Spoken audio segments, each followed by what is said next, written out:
What's going on, everybody? Welcome back to another episode of #Jump the podcast. We've got a very, very special guest here with us today. And I've known this young lady for a very, very long time. I'm just going to get into a little bit of her bio before I actually tell you who she is.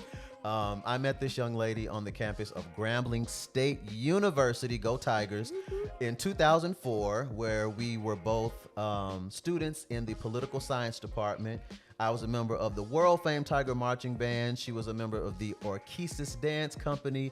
We both graduated in political science in 2008, but she continued her love for dance even after that and got into her legal career. She graduated from Southern University Law Center, but she still found ways to incorporate dance into her life. She was a cheerleader for the Atlanta Hawks. She's also done some other wonderful dance things that we'll get into later in this episode, but she is someone that I look up to very, very much, and her ability to marry her profession and her passion. And I know that she's going to say a lot to help inspire and motivate you today. So I want to welcome KOURTNI Mason to #Jump the podcast. What's going on, KOURTNI? I am so excited to be here. Thank you for having me. Yes. First, KOURTNI, we just got to talk about how this took forever to happen, and I honestly did not think this was going to happen on a time frame enough for this podcast. Yeah, well, I mean, I want to just stop and say I'm so extremely proud of you for making your dream a reality, because you've talked about this for some time and said, this is something that I want to do, and you have pushed it forward. You know, we've said before, a dream delayed is not one that's denied. Yeah. And so, you know, the fact that we're here, we're having a conversation, I'm just immensely proud of you. So I want to say that to start. Thank you. Thank you so much. I appreciate that. You have been someone that I look up to for many ways, but like I said, your ability to still do the thing that you love to do while having a career is very, very inspiring. And I think that people think it's hard to do two different things that are totally different. So practicing law, but still being a dancer and finding ways to dance. I know I said a little bit about your career, but can you do me a favor and just tell us a little bit more about yourself? Yes, so I am, by my career is an attorney. I'm an attorney in New Orleans, Louisiana, but I have been a dancer since I was in high school. So I like to say that dance is my North Star. It is the thing that I always, come back to no matter what. So I, very early on when I was in high school, I started dancing, and I continued to dance all the way through high school, through college, and I was fortunate enough, once I graduated, I decided I wanted to postpone law school for a little while. And so I moved to Atlanta, Georgia, and danced for the Atlanta Hawks. And after a while, my dad was like, all right, if you're going to law school, like you said you want to, time is ticking, let's make it happen. And so after a year, I moved back to Louisiana to go to law school at Southern, as you mentioned. And so since then, I've been able to, once I moved to New Orleans and started my career, there have been opportunities that have allowed me to continue to dance that I wasn't even, I could not have written it myself. And so we'll get into some of those opportunities, but I've been able to continue to dance in some aspects, and then I've also started a business, Little Miss Dancy Pants, which is centered around dance and just helping to encourage and influence little girls, little minis. I call them my little babies. Just encouraging them to start on their dance journey.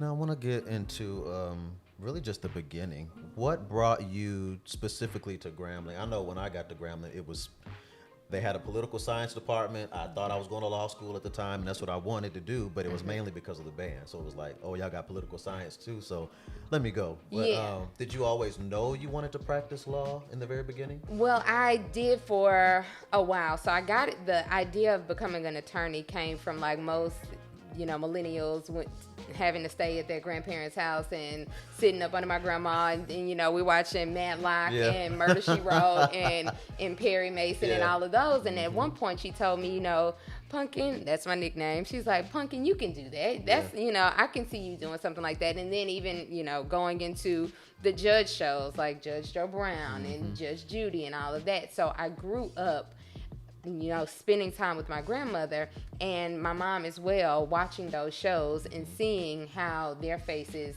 lit up when the lawyers on the shows would come into the room. And I said, I want to be that person that makes my grandmother proud, my mom proud, my grandfather proud, and so on and so forth. And so I realized that person was a lawyer. And so that was kind of what stuck with me even in high school, that I wanted to become an attorney. My journey to Grambling, I always knew I was going to go to Grambling because my family on both my maternal and paternal side, many of them went to Grambling State University. So I grew up going to the games and seeing the world famed Tiger Marching Band and the Arkeeses. And I remember just looking at the dancers like walking by and saying, hey, that's what I want to do. So it's always kind of been in the cards for me. Okay. So how early did you get into dance when you were younger? Ironically, I did not start dancing until high school. So I was in junior high, and for whatever reason, my parents, they wanted to put us in several different things like acting and gymnastics, but they never thought to put us in dance. So I didn't think about dance early because it wasn't something that just kind of was brought to me. But I was a cheerleader in junior high, and I hated it. But I was following in the footsteps of my sister, Janet, and she was a cheerleader a year ahead of me. And so I said, okay, that's what I'll do. But when I got to high school, I auditioned, and I did not make the cheerleading squad. So one of my best friends was like, well, how about you try out for the dance line? And I always say that's like such a pivotal moment, because had I not, I would have continued to do cheerleading and then I would have fallen off with it. But because I didn't make the cheerleading squad, I started dancing and I never stopped. And it has been one of the greatest blessings in my life to have discovered dance, even though I discovered it while I was in high school. Yeah. Okay.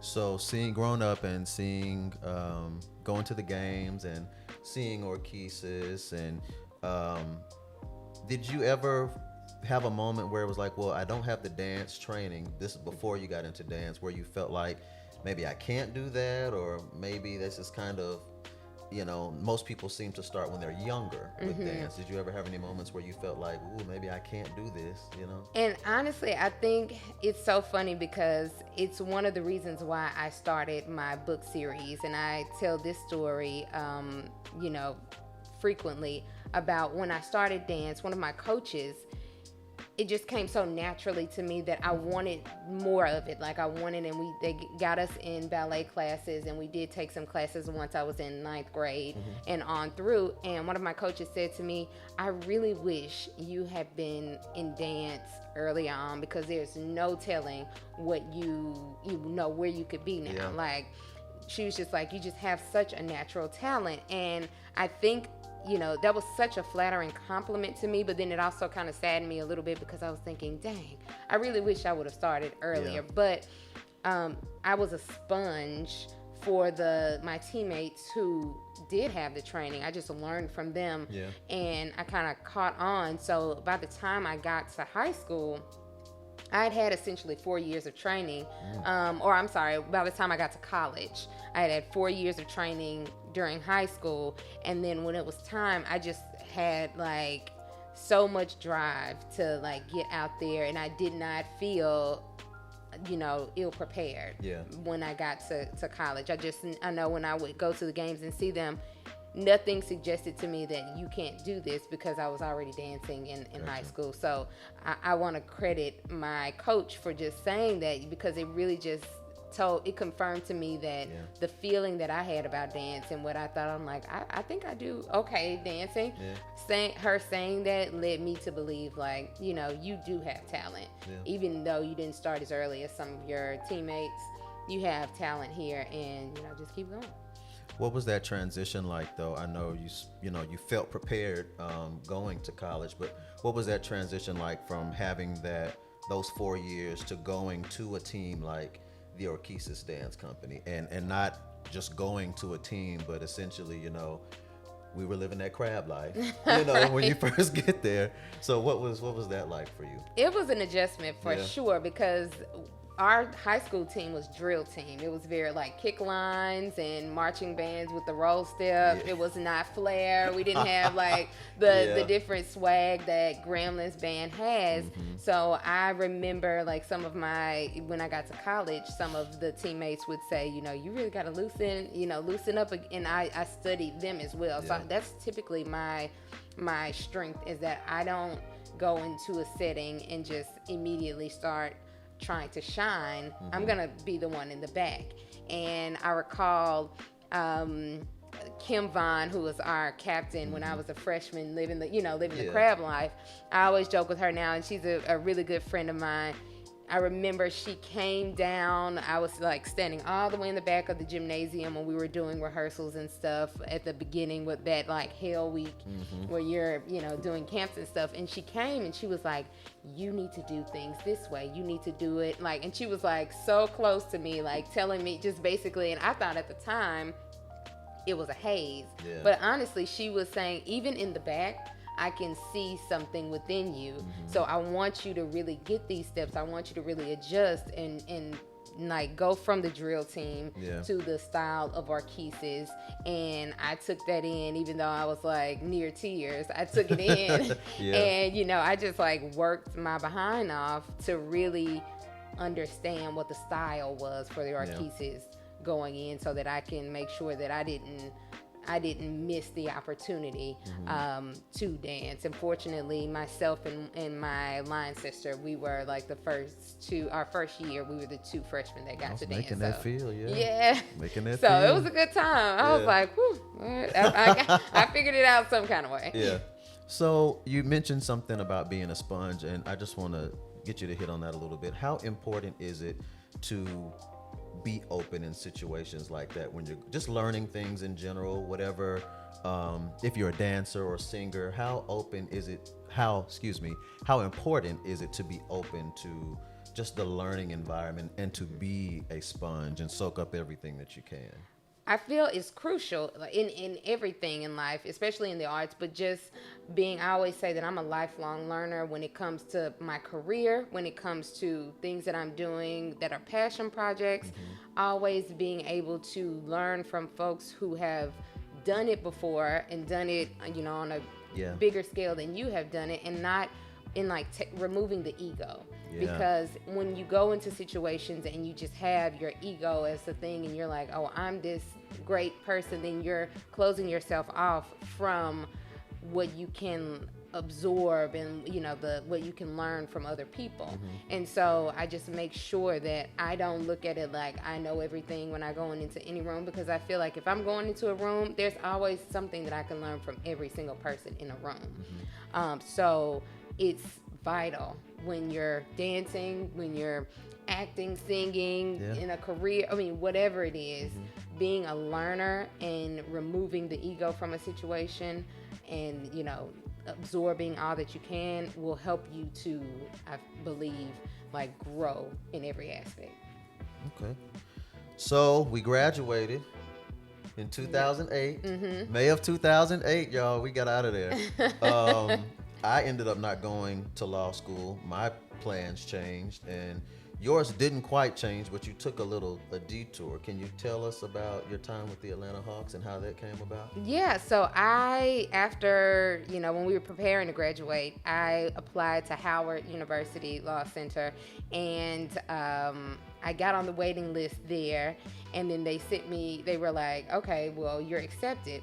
And I essentially was like, well, I really want to wait, because school was just, you know, school took a toll, and, you know, you trying to be the best in school and possible. It it was a lot. And so I knew that I wanted to dance. Dancing professionally was always a dream of mine. And I was thinking, if I, go immediately into law school, go immediately into becoming a lawyer, when will I have an opportunity to dance? Yeah.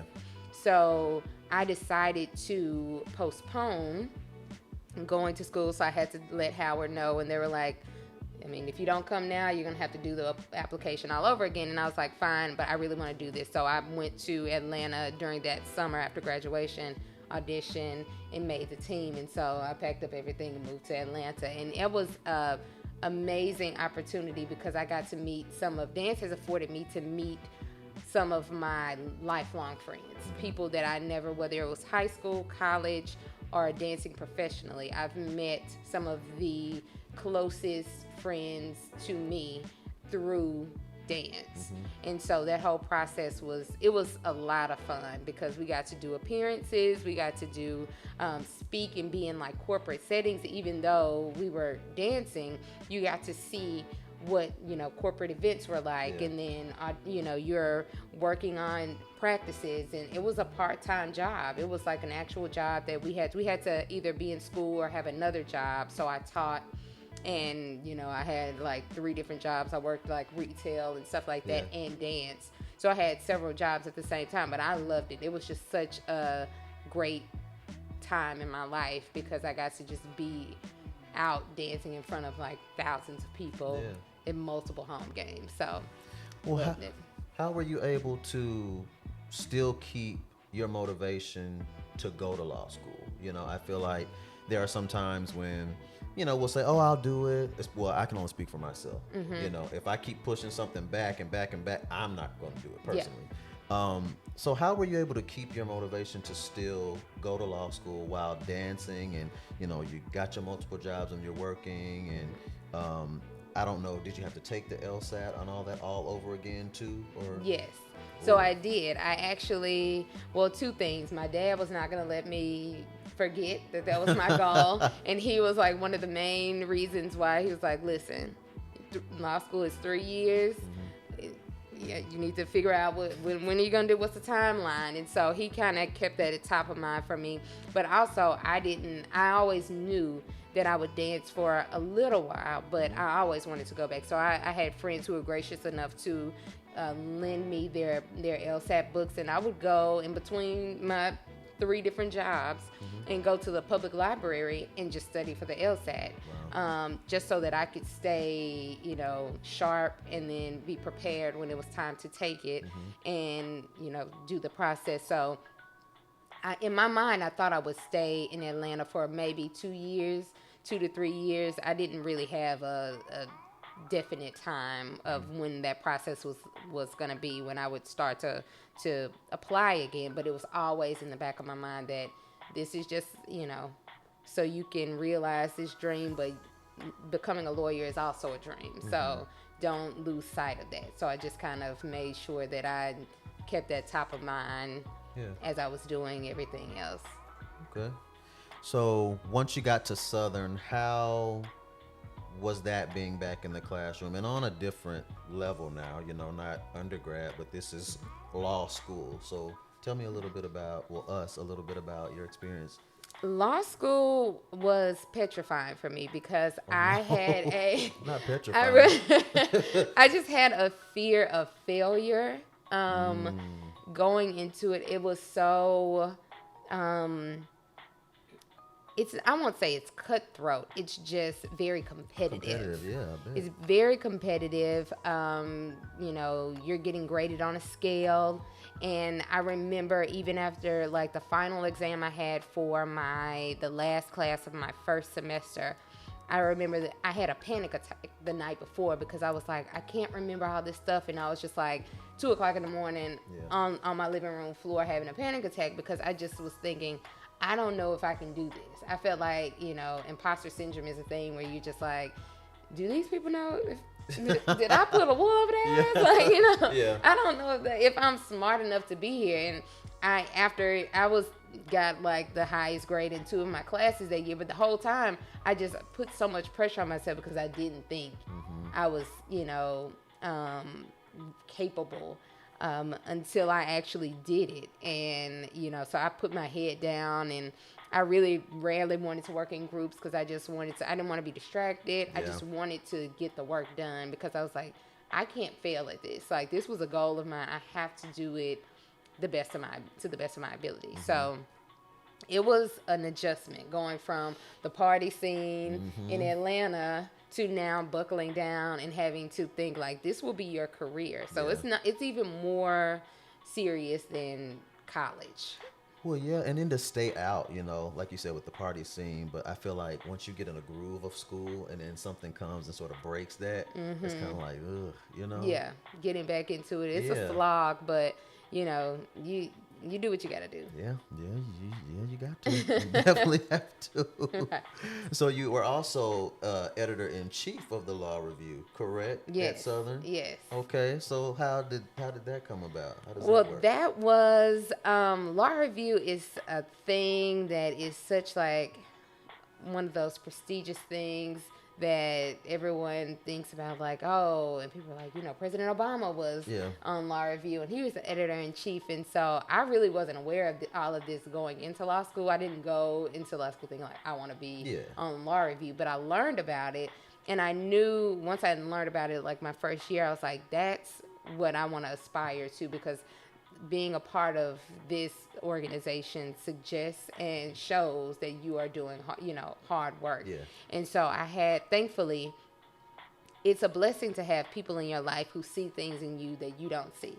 So there were some upperclassmen who were saying, one of them was my pro-fight from Grambling, Levice Crawford. Yeah. She went to Southern as well. Kristen Frazier, Santiago, she also was at Southern as well. And then a few others were like, you can do this. You can be not only on Law Review, but you can become the editor-in-chief. You just really have to kind of hone in and focus and all of that. And so I was like, I don't think that's, I don't know if that's what I want to do, but it was their encouragement and seeing something that I didn't necessarily see within myself and pushing me. So it's always, I say, a blessing to have people who can speak life into you and encourage you in ways that you don't think. And so,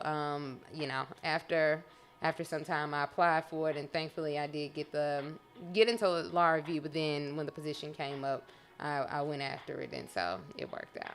Well, you seem to have, like many of the other guests and people doing wonderful things, not necessarily laser focus, and just not necessarily having a plan where you do sit down and say, this is what I'm going to do, this is what I'm going to do. But can you talk a little bit about your process, I think, in approaching your maybe Law Review, or just even wanting to be an Atlanta Hawks cheerleader, or even Orchesis for that matter? Like, you seem to just be able to push through, any situation. So how? Honestly, I wish I could say that there was like a process where I just kind of like had it all planned out. I just knew that these are things that I aspire to. So even to this day, I'm someone who like writes in journals. I collect journals, and it's like, if I could just get one more journal, my life is going to be organized the way that I want to. Yeah. It's just like, as long as something about a journal that's like has quotes on it and like flowers and all those things, you just feel like you can change the world if you got you a nice little pastel journal. But anyway, right?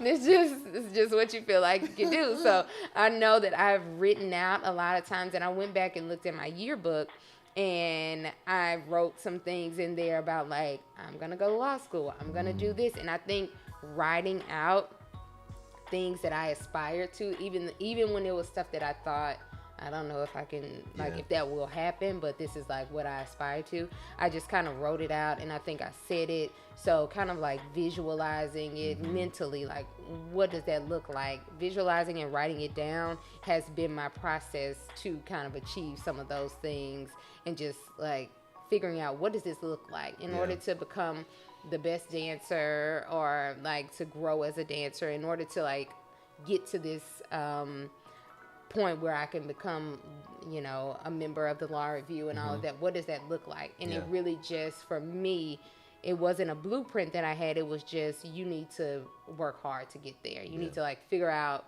do you need to stay a little bit longer to work on dance? Because you don't have the ballet training that the other girls do. Do you need to like spend some extra time doing? So I would kind of like put those hours in behind the scenes so that I can reach this, you know, whatever goal that, you know, even for me seemed unattainable at times. And I even think writing things down, like you mentioned, is a way to hold yourself accountable. Yes. Especially in things that are so personal, like a journal or a diary, for those that keep that. And you go back and look at those things. It's like, I did say that, didn't I? Yeah, I did say that. And it's just something about writing things out, you know? And like you said, seeing, you were creating a blueprint for yourself, like you said, to see what you needed to work on, what do you need to do.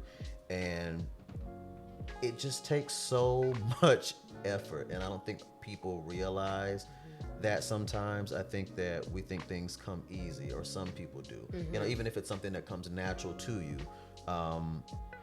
honing your gifts and honing your craft in order to be successful or get to a higher level always calls for doing the work. Yeah. You know, I've said it multiple times in this podcast, we will never, ever, ever be done with doing the work. Oh, yeah. Ever be done with doing the work.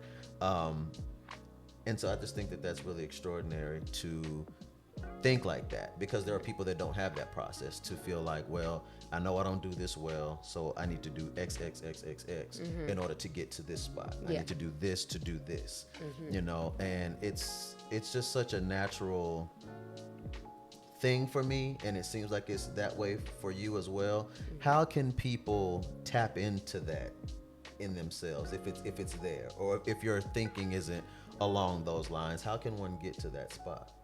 I think it's really just a matter of like telling yourself, this is what needs to be done. Like, you just have to make the decision of, I want to do this, and in order for me to get to C, I have to go through A and B to get, you know, to get to C and do those things. And it's like, there are no shortcuts.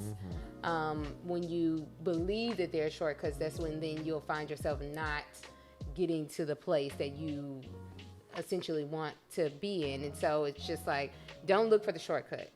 Take the long road, whatever that might be. And if you're able to get there a little bit sooner, great. But if it takes however long it takes, then that's just what it needs to be, or what it has to be, because you have to do the work, like you said. And so just putting in your mind, like, what are some things, if you don't already have a process, try the writing, try the visualizing, because that is, if you don't have a process, that is one method of kind of putting yourself in that headspace, like you mentioned. So I would just say, give it a shot. Yeah. So after law school, talk to us about moving to New Orleans and starting your career as an attorney. That was, I feel like everything is like, I'm like, this was hard. Because it was like, it was an amazing, you know, when you kind of check things off the list of what you want to do, it's like, it's awesome, but then you don't know how it will look. And so as I clerked while I was in law school, meaning I went to New Orleans and worked for a law firm and got to get some experience in. But then once I graduated, I got a job, thankfully, and that's why I moved to New Orleans. And I was working in a law firm environment, but I had some coworkers that were a challenge to work with. And so I recall very vividly, like, the first 2 years right out of law school were tough for me. Like, some of my family and friends were like, what is going on? Like, you're losing weight, you know, you're stressed. Because again, I think for me, the fear of failing, the fear of not, of having certain dreams and having certain aspirations and it not going the way or playing out the way that I wanted to, or seeming, you know, like I don't know what I'm doing or whatever. It's like a certain, like an internal fear for me. And so those first 2 years were a challenge. And I will say that when you come up on challenges, like, it was like a trial by fire, those things help you to grow. And I believe that those experiences kind of shaped how I am as an attorney now, because I did, work for individuals who were like, you got to go and figure it out. And if they were not as tolerant for mistakes for new attorneys. So it made me like on my toes to kind of be like, okay, I don't need to screw up because I don't want to, have to face, this partner or this associate or whomever. It just made me really, now it did give me some anxiety, but it pushed me to be sharper. So the work part of the first 2 years, it was a challenge, but we got through. We got through it. Did you dance any while you were in New Orleans and finding your footing there? I did. So ironically, opportunities came like after the first year. And that's why I always say, do what you love. Don't just wait around to, like, if you enjoy dance has always been, like I said, my North Star. Even though I was in my career, I always loved dancing, whether or not I was just dancing around in my living room and sometimes recording it and posting it for other people to see. I'm like, if people knew that dance was important to me. And so one of my friends was like, hey, there's an audition for the Super Bowl. This was in 2013. I moved to New Orleans in 2012. So Super Bowl was in New Orleans in 2013. And she was like, hey, there's an opportunity to dance. Beyoncé will be performing. Do you want to do this with me? And that was my friend, Nicole Norman Ivory. Excuse me. And she had danced for the Saints as well as the Hornets. They're the Pelicans now. And I was like, can we really? And I was like, I absolutely want to try if it's an option, because no one really knew that I'd always said one day, when I was like in high school, maybe like coming out of college, I don't know. But I remember I would always say, one day I want to dance for Beyonce. I want to go on tour with Beyonce. So when that came up, I was like, this is not real. But we went through the process. And I was fortunate enough to dance for the Super Bowl in 2013. And that was just such like a moment for me that made me, remember, like, if you have certain things in your mind, hold on to them. Don't let people, somebody might say, why are you doing that? Or you shouldn't, if it's something that you want to do, you hold on to it, because, you don't know. There was no way for me to know that would be my means of realizing that dream that I had so long ago, that Beyonce would come to New Orleans and need new dancers who were local, and was going through that process. It's like, you can't even write that. I can't write that story on my own.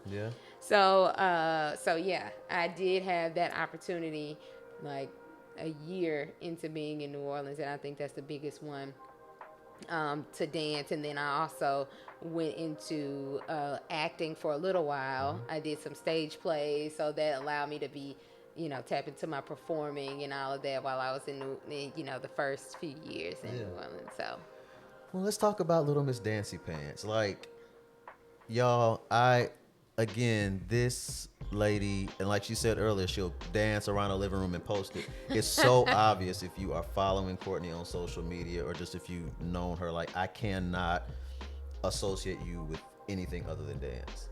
Like, it's obvious that this is something that you love, something that you're very good at. You're gifted to do it and very talented at it. And it just blows my mind that every time I look up, there's something dance that comes from you. Not necessarily dance itself, but like Little Miss Dancy Pants. So let's talk a little bit about that. How did that come about?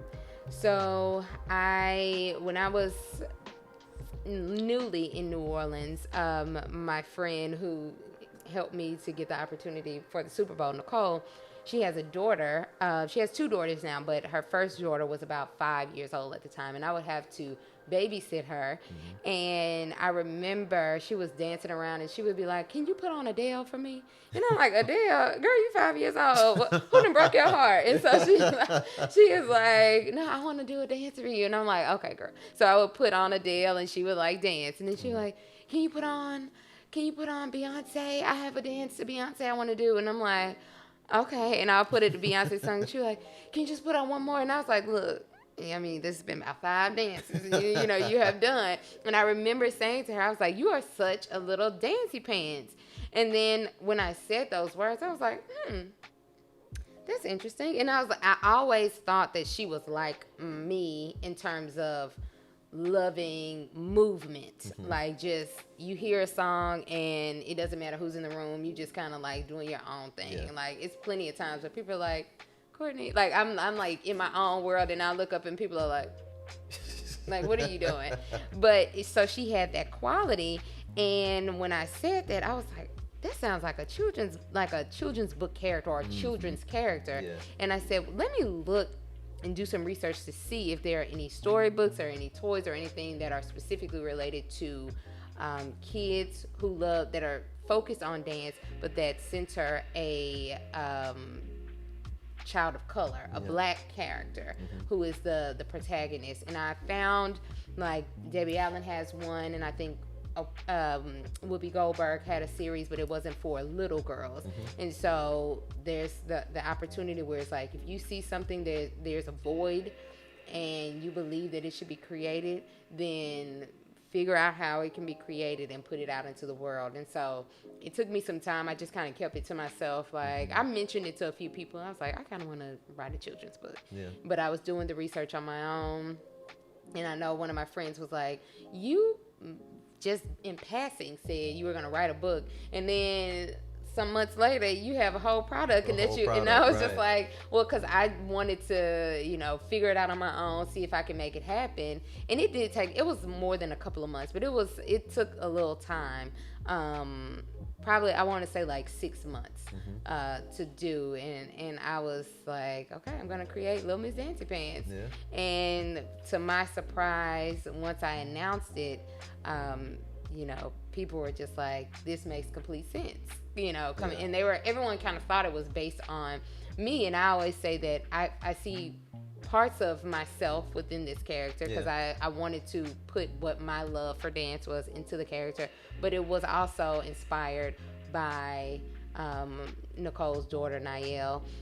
But then also all the other little girls that I'm like, there's so many children who are like, I love dance, and they don't have an example that they can look to, or their parents don't know to put them in dance, much like my parents didn't think to put me in dance. And I always go back to that coach saying, I really wish you had started sooner. And I always want to, and I thought about that, and I was like, little ones, little boys, little girls, whomever, I want them to have the option to see that, and their parents say, oh, okay, or is this something that you like? And then they think to put them in dance, because that could change the trajectory of their lives. So my mission is to make dance available to children everywhere, regardless of their identity, regardless of, their mom or dad or whomever's ability to pay to put them in class. As long as I'm opening the door for children to have an introduction to dance through stories, that's my goal. And then, grow it from there. What has dance been for you in your life? Like, how has that helped you move through the things that you've experienced? It has been the thing, like, even if I'm not on a stage performing, just being able to stop what I'm doing and just like have a moment where I cut music on, because I feel like music can be therapeutic and movement can be therapeutic. And a friend of mine told me recently, she was like, I saw something on Instagram where it says, a therapist says, those who dance, it decreases those feelings that you have when you're like the sadness feelings, or you feeling like depressed feeling. It can kind of help in that way. And it always, when I was having low moments, dance would be the thing that would help me to release. Whether or not it's like I'm going through some relationship issues, I can put on an R&B song and just kind of move. Or if I'm just going through, like where I want to feel better, I can put on a song like when Beyonce came out with Break My Soul. I saw a couple of people saying like, I've been going through some things, but I put on Break My Soul and I've been dancing around in my apartment for, and so it's been that for me. And like I said, I always consider dance to be my North Star. So for it to be the vehicle that has helped me to go into entrepreneurship unknowingly. It has been the thing that has allowed me to dance for a Beyonce more than once. It's just the thing that has I feel like it's the gift that keeps on giving for me. And no matter what, I know that is my happy space. Like even if nothing else everything else is going awry, I can center myself with dance. Yeah. And even in the midst of all that, you still had time to have the Millennial Dreamers podcast. Let's talk about that. Yes. So from that, I feel like everything kind of dominoes and stacks on each other. So from dancing to becoming an attorney to like writing the children's book and then growing from there, I wanted to share information and be an encourager. One of my friends told me, she was like, your spiritual gift is exhortation. Like you encourage people and help us to like, come out of ourselves or whatever we need, you have that. And I was like, I appreciate that, because that's really what I want to do, is motivate and encourage, inspire other people in the way that I am. And so when I was starting the book and learning different things about small business, I just turned on my phone on Facebook Live and just did a live to talk about different things. I was like, hey, if anyone's starting a small business, look into these freelance websites. If you're looking to have flyers made, if you're looking to, there are people who can help you with that, because they helped me. Like I was able to find an illustrator on some of the websites. I was able to find people who could like help with marketing and so on and so forth. So I was just sharing information from my journey. And then eventually I was like, okay, this is great. I've kept this up and been consistent with this for several weeks. And then I was like, I don't want to focus on my appearance like all the time, because you turn on your live and you want to make sure you look presentable. And some days I just want to talk. And so I found out about a website or an app that would allow you to, it's Anchor, and I believe it's still, useful and people still use it, and you could just use it on your phone. You could just record yourself speaking. And so I transitioned from live videos to audio. And so I said, I'm gonna, continue the conversation with like providing information, and whether it's about entrepreneurship on my own journey, learning and what the things that I'm learning, but also kind of encouragement. And then it has grown from that, and I've interviewed other millennial entrepreneurs or creative thought leaders who are doing unconventional things, and just understanding what that path looks like for them. And so it's been just kind of like a melding of all of that. And I just kind of, find some time and I go into my closet studio and just press play and, start talking. So I started that in April 2018, and, have continued on. I just recently, press pause on it, because what I've learned is that sometimes you have to realize that you can't do everything simultaneously and do it well. And I have been for the longest just thinking, okay, I can have my career, I can have my podcast, I can be a business owner, and just do all the things, and then not have a team behind me. And it's like, okay, well then eventually you're gonna burn out. So I decided to pause the podcast for now, while I kind of work to grow a Little Miss Dancy Pants even more, because I had a friend who said, do you want to talk about having a successful business, or the idea of it, or do you want to actually have one? And I was like, if you want to fire me, you need to say that. If you want to fire, you need to go and say that, because we can do this. And then I was like, well, you know what? I mean, it's honest. It's that honesty that you need, because I would spend a lot of time talking to other people and doing different things. But I started to pivot from really pouring into the business. And I know the dreams and the aspirations I have for Little Miss Dainty Pants. So it's like, the people who've tuned in or who are listeners will still come back and receive what you have once you spend some time. And I think it will be even more impactful for you to share your story once you've like really started to get back on track with your business. So it's very important because you can do all those things you mentioned, but like you said, you can't do them well per se if you're burning the candle at both ends and trying to do it all at one time. And I think that as millennials we sometimes do that. So is there, as far as millennials are concerned, are there we're a special group of people, and especially growing up in the time that we're growing up in now, and people are leaving their jobs left and right, not just millennials, but I feel that we are a generation of people who we put so much more importance on things that the people before us did not. So things like our mental health and actually being happy in what we're doing. So how important is it for millennials specifically to really have those conversations with themselves and figure out what it is that they want to do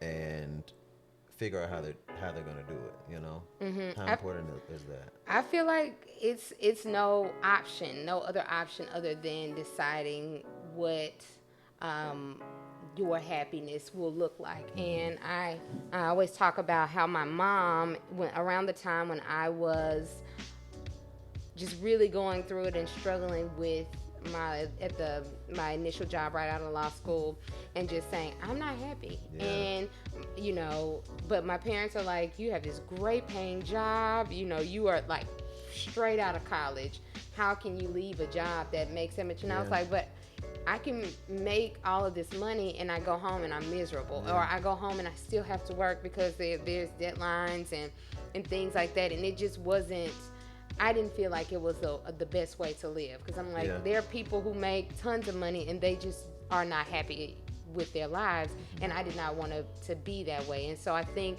as millennials we have to do a self-assessment and really just consider, of course we have to have a job, but really consider what are some things that you enjoy doing. What are the things that you might consider to be your North Star, if you have one that kind of just like, no matter what, this makes you happy. To do that, you don't always have to make a business out of the thing that's your passion.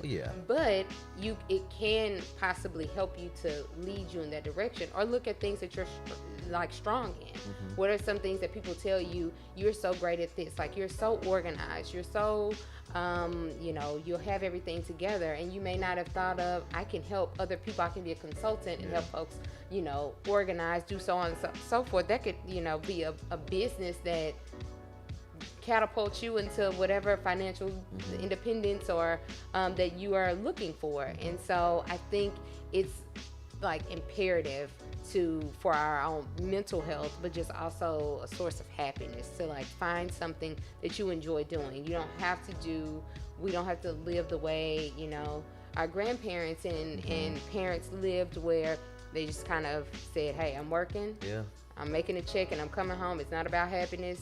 It's about providing for my family, and that's it. We have so many things at our disposal now. We have like things that just were not even an option back then, the internet being one of them, in the way that it has grown and technology has grown. Now there's so many ways that we can make money.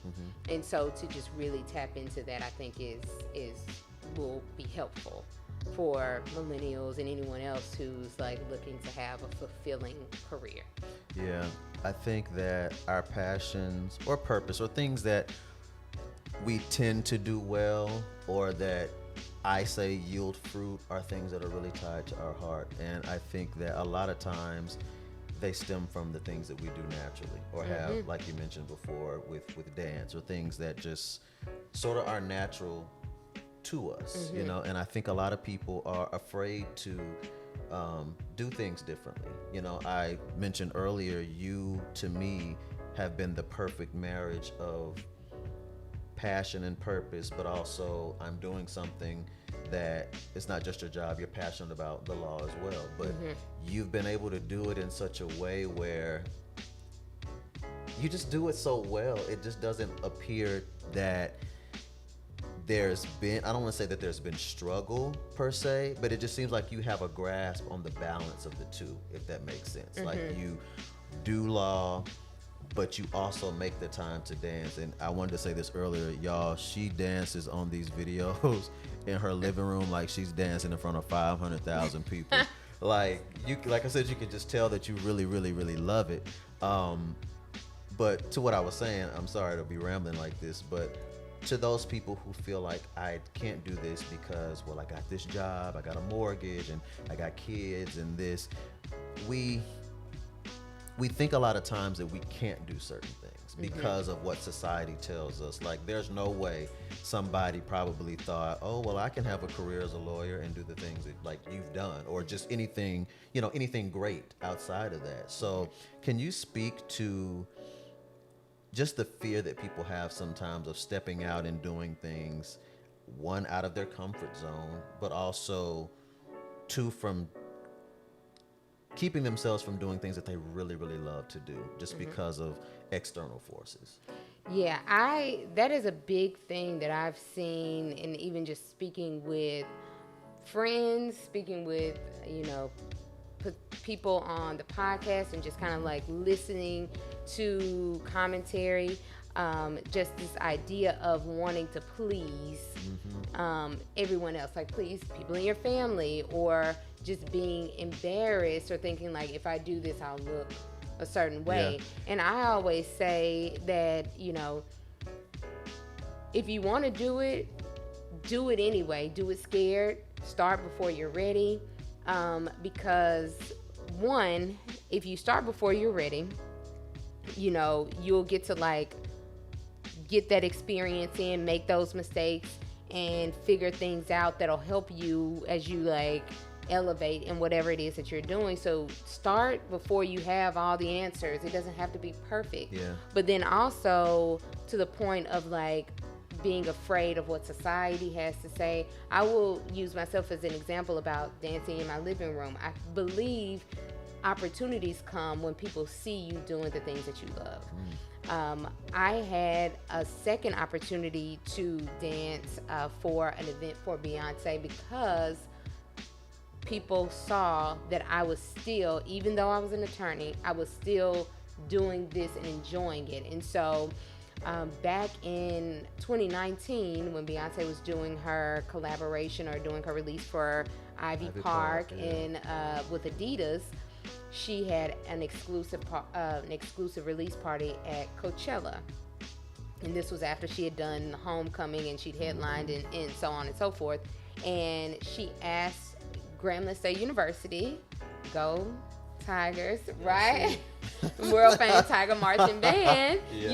Her team wanted Grambling to perform for this event. Well, as luck would have it, there were some conflicts with the dancers who would have performed, who were, actually there. Some of them were able to, but there weren't enough dancers. And so I think Martin LaMelle, who was also working at the university with President Rick Gallo at the time, he was kind of like doing a lot of research and like figuring out, pulling it all together. And I recall he reached out and was like, hey, contact Courtney. I know she's still dancing. Contact, Amber Browning. She's still dancing. And so it was because I wasn't I wasn't worried about, when I dance and put videos out on my social, it's for my, it's because I'm enjoying the moment and because I'm hoping that someone else watching might enjoy it as well, or, but it's really because it's something that I want to do. But because people see that, opportunities came. And you better believe I flew right on the coach.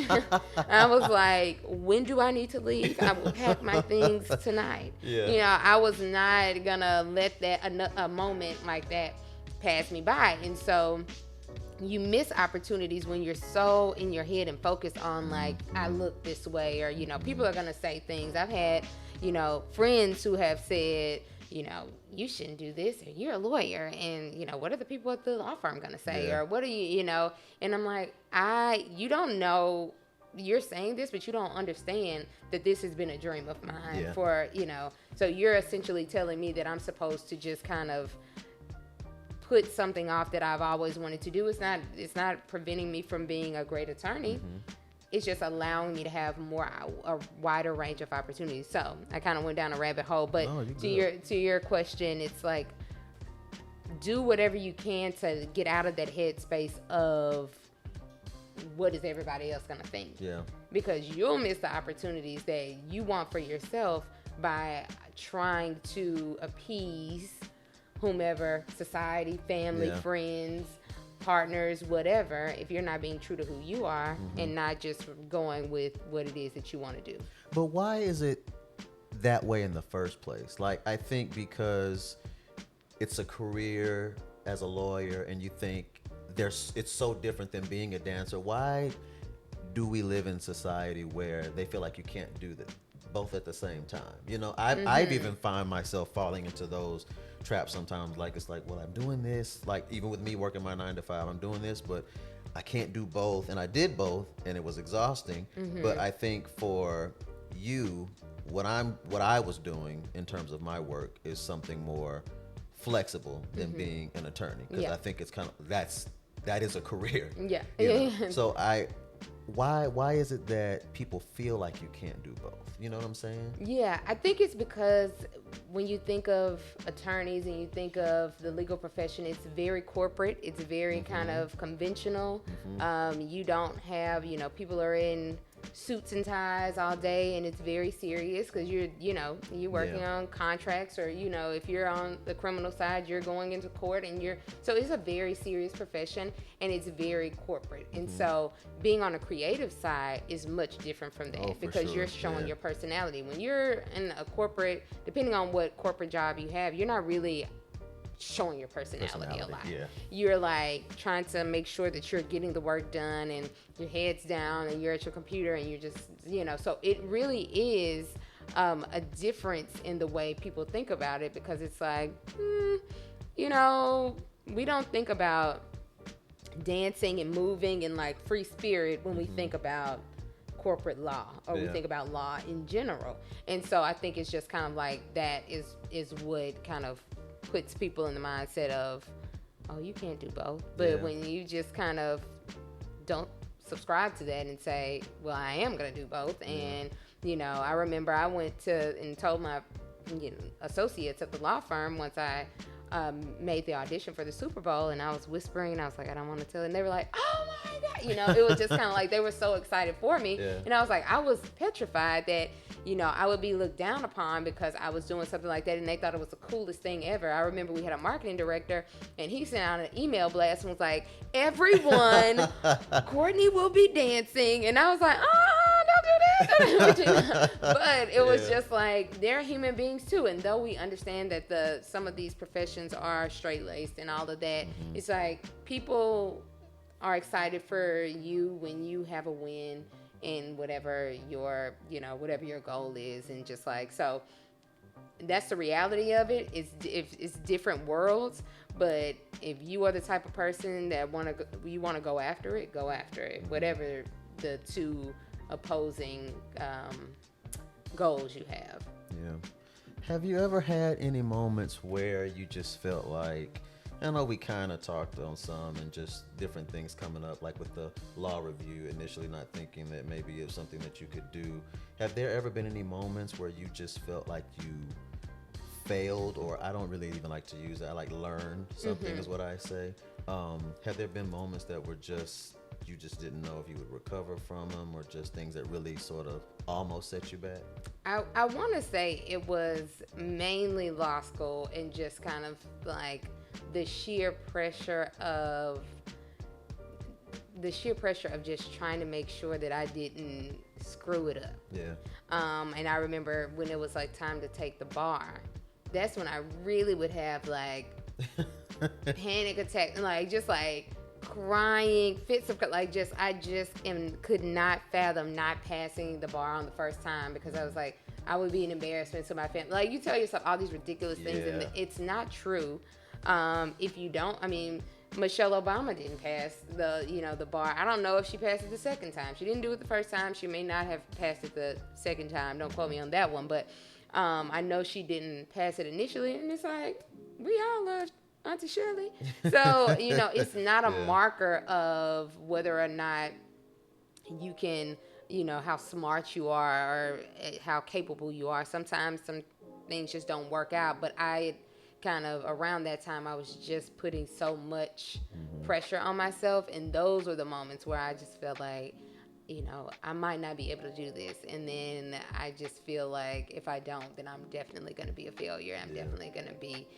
So when everything worked out, it was just kind of like weights lifted off, but it was also kind of like, when was your faith going to step in? Because if you were brought through other situations and, a woman of faith, a Christian, so I have my way of thinking, and I would pray and just kind of like center myself, but then I would still have those moments where I'm doubting.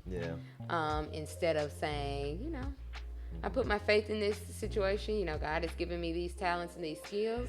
So focus on that and not your lack or your perceived lack in your mind, because you have all the what's necessary within yourself.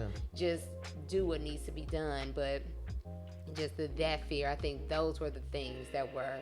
And then even when I had moments with the podcast, by taking a step back, I'm like, is this a failure? Because I wanted it to become like, one of the leading podcasts, and it can still become that, but sure. I had to be realistic with myself and say, you can't do all the things simultaneously and do everything 100%. And so when I got real with myself and I had other people hold the mirror up to me and like give me that dose of honesty that I needed, then I had to say, and it's not a failure. It's actually a strength, because you will have those lessons and you will have those things that you can come back to and give even more helpful, meaningful, insightful messaging and content to listeners based on your experiences. So I just take it and think like, reframe the way, your perspective about it, and even to yourself, change the narrative so that you can kind of grow from it. Now, how important is doing that? I know a lot of the work, in my opinion, in jumping or chasing your dreams is so much mental work, and breaking those habits of cycles or way of thinking about things. Like for me, it's never what anybody ever said, it's what I always told myself. How important is changing the narrative and just changing your mind about who you are and whatever that thing is that you are trying to do? How important is that to the journey? I feel like that's the thing that will, like, the link between getting it done and not.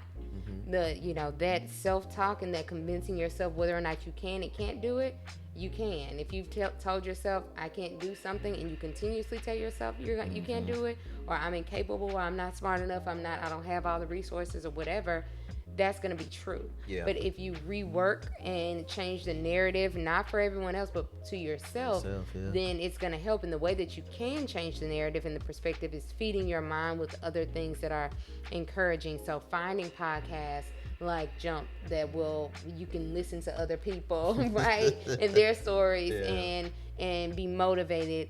Finding life coaches, or finding anyone that can like pour into you and positive messaging instead of things that will kind of further bring you down. Just like put in your mind, because I feel like the more that the input, if the input is positive, the more our minds are reshaping and reframing and thinking like, actually I'm gonna believe what I'm listening to. It just changes your attitude, which then changes your idea of like, let me just try to put few hours of work in and see what that's gonna do. And it's just like it's a snowball. Once you just kind of get some momentum, then from there it can like propel you forward. So I always say, when you're in the moments when you're just not feeling it and you're not feeling capable, start to listen to other people who are giving that positive messaging, because then it'll be that little spark that you need to kind of move it forward.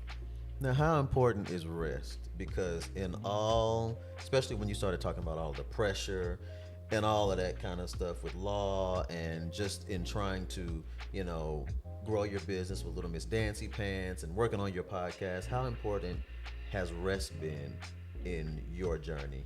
I've realized that rest is like, even though I wasn't acknowledging that I was taking rest periods, I actually was, because, you know, there are moments where there were lulls in my business or lulls in the podcast, and I'm thinking I'm still doing things. I'm like just doing something here and there, but honestly, I wasn't really doing as much because I was feeling burnout. Yeah. And if you don't, you have to know that creatively, if you're trying to do anything creatively, you need to factor in some periods where you're not going to be extremely creative. Like, you know, there's a reason why some of these artists or musical artists will go off for, you know, a few years and let life happen. And life is the inspiration for them, and then they come back and then they give you Renaissance, or they give you, you know, whatever it is that they give, you know, the product, because they've lived some life and they have more to tell. And so I think burnout is for sure, I think, a shoo-in if you don't take periods of rest. So I have to always factor that in and say, it's time to pause this. Or, you know, even if I don't, I'm like unknowingly pausing because my body is saying it's time. You know, you can't do all the things all the time. Because your body will sit you down. Oh, yeah. It'll sit you down. It will sit you down. What's next for you? I just want to really refocus on the things that matter to me. Again, my mission with Little Miss Dancy Pants and making dance available to children everywhere, regardless of identity. That is now my primary focus. I was able to go onto the podcast and just give a message to the listeners and say, hey, this is what I'm going to do. And I hope that when I come back, you're going to be here, and I appreciate you for listening, but I'm going to refocus my attention on really growing my business, because it's important that mission of introducing, because I know how much it can change a life. Yeah. Because it changed my life. And so I want children to even have that, because it can help with their confidence. It can help with just self-esteem. So many things, positive things related to dance.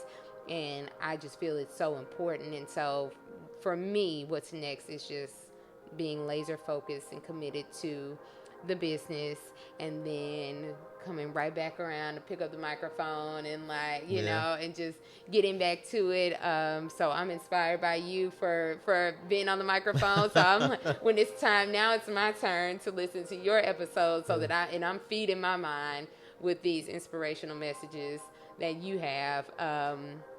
While I'm just kind of I'm having my moment to reassess, and then just enjoying life. It's like, you know, we millennial culture is just achieve. And it's like, when are you going to take some moments to just stop and enjoy what you've already done?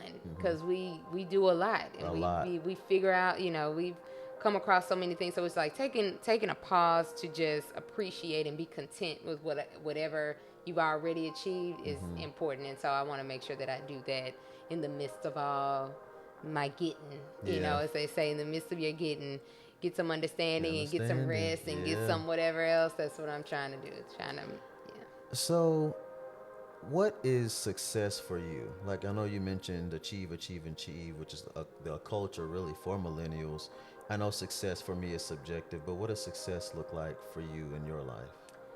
For me, it's being content, being not for whatever, like being able to go and just travel and like have the freedom to do some things to make an impact. That's what success is for me, because to see just having people reach out to me and say, hey, I need your book series and I need you to like work on maybe creating something for studio owners, something that can help them with that, and just like giving me that feedback. That's how I know that I'm like headed in the right direction when people come and say, hey, I see what you've done so far. Can you like take it a step further? And so for me, impact is what success looks like, being content with my life and not feeling like I just have to get, but just like being able to do the things that are important to me and work on those and so on and so forth. That is what success is for me, not just reaching a monetary number, not getting a certain title, but being happy where I am and the things that I'm doing, the people in my life. And for me, that is a successful life. I keep going back to this, but with the balance that I keep talking about of law and dance, did you know you were doing that in the process of, did you know you had a good balance of that? Because anybody that sees you, like I said, your social media presence, knows that you love dance, and those of us that know you know what your profession is. But did you know in the process that you were creating that balance for yourself, or did it just naturally happen? It just naturally happened. I didn't think to, say, hey, is this going to be, am I taking enough time with my law practice, or am I taking enough time with dancing? Like, what's the, is it all shaking out? I just did what felt good to me. I know I'm going to work hard as an attorney, and then I'm going to also continue to do the thing that has always been what has made me happy. And so eventually it just kind of, I'm glad it seems to be a good balance. I hope it is. I think that it is. One thing doesn't overpower the other one. So, I had no knowledge. I honestly didn't think about it for the longest of like how everything was going. I was just like, as long as you're not disrupting your day job by some of the things that you do when you're not on the work clock, and it's not compromising your job in any way, go for it. And that's what I tell people. So I had no conception of like that was what I was creating. Is there anything you would tell somebody who wants to get started doing something, or just doesn't feel like, maybe I'm just scared to do it, or doesn't feel that they're talented enough to do it? What's one thing that you want somebody that's listening right now to this podcast to take away? I will say one of the main takeaways is to start before you're ready. And I'll say that to the camera, start before you're ready, because the time is going to pass by anyway. If you have a desire to go into dentistry and you want to go to school for that or different things, you can just kind of be in your own head about it and tell yourself all these false narratives, or you can just start working on it. And it doesn't have to be perfect. You can just put yourself out there. You can, whatever it is that you need to do, but start before you think you're ready, before you've perfected everything, before you just get in your mind all these things that we tell ourselves. Just get the ball rolling, because you'll look up and time will have passed you by and you haven't done the thing, and then you'll eventually say, okay, I need to do it. And it's like, okay, well, I could have done this however long ago. But it's like, just do what needs to be done. It doesn't have to be perfect. No one is expecting perfection. I think we convince ourselves of that. That's what gets me, because I gotta be perfect, or I'll, like, if I'm doing a self-tape for a show, I'll do it like 100 times. Not literally 100 times, but so many times, and I'm like, that was perfect right there. Perfect in itself. I didn't have to keep doing it, but it's just gotta be right. And honestly, I don't even know if I don't think there is a time when things are perfect for you to do something. No. We wait on, the time is right, I gotta do it when this and that. But like you said, if you're like me, I will have not done the thing for saying, well, I'll do it at this point. I'll do it at this point. I remember, and I've said it on this podcast already before, when I got ready to move to New York, I was telling a friend who we just sort of bounced ideas off each other, told each other our dreams, and just sort of were trying to hold each other accountable. And she asked me, okay, well, when you moving? And I said, well, it's going to be at the fall, August, something. She was like, okay, well, what date? Right. And I didn't have a date, and she said, you're not going. And I was like, Like you want to fight Right, early. I want to right, fight. right. Yeah, I'm like, Do what you mean? want What to you fight? mean? But she was like, if you don't have a date or something to hold yourself accountable and lock in, you are not gonna go. And she was right. And I feel that when we wait for situations to be right, they're almost always never right. Yeah. In the way we think they are. It's always something. And we use it as an excuse. Yeah. It's something that fuels our fear, it fuels our insecurities, and we just flounder in that. Yeah. For a while until we never get anything done. Yeah. It just it just makes things so much harder Yes. than what they actually need to be. And I think, again, the battle of the mind is one of those things that has been a lot, I think, for me for the journey, and that positive speech and sort of that positive input that you were talking about to get more positive results. And I think people need to do a whole lot more of that. And you have just been a person that I really, really look up to, Courtney. You really, even with this podcast, because you just, I know even in telling the journey that you've been on now, and probably some other things that you haven't mentioned, I know it's been difficult, and it doesn't look as glamorous probably as it appears to be. Behind the scenes. Yeah, but you've just been able to still hold on to that dream of going to law school, do it, still, practicing law, but still showcase your love for dance. And I just think that is one of the most inspiring things that I've ever encountered. And I I've appreciate thought that for years. Yes, I appreciate that so much. And, you pouring into me over the years has just been a thing for me that has helped me to kind of keep going and not fold when, times get hard with different things. And, and I'm just like, oh, this is tough. I don't think I can do X, Y, and Z. Just having, your words and, other friends who might say, help me to stay on track. I think that's important as well, and so I try to remind myself to people have poured into you, so make sure you pour into other people. And when you think about saying a nice thing, or you see someone who's really trying, give them a moment where you just say, I'm proud of you, or I'm what you're doing it's gonna work out exactly the way it's supposed to work out. And make sure that we're also feeding other people the way that we have been fed is so important to me, because I think it will be the thing that helps people through those challenging times when you're just really not sure if you're just spinning your wheels and wasting your time, or if you're just that much closer to realizing your dream and your goal.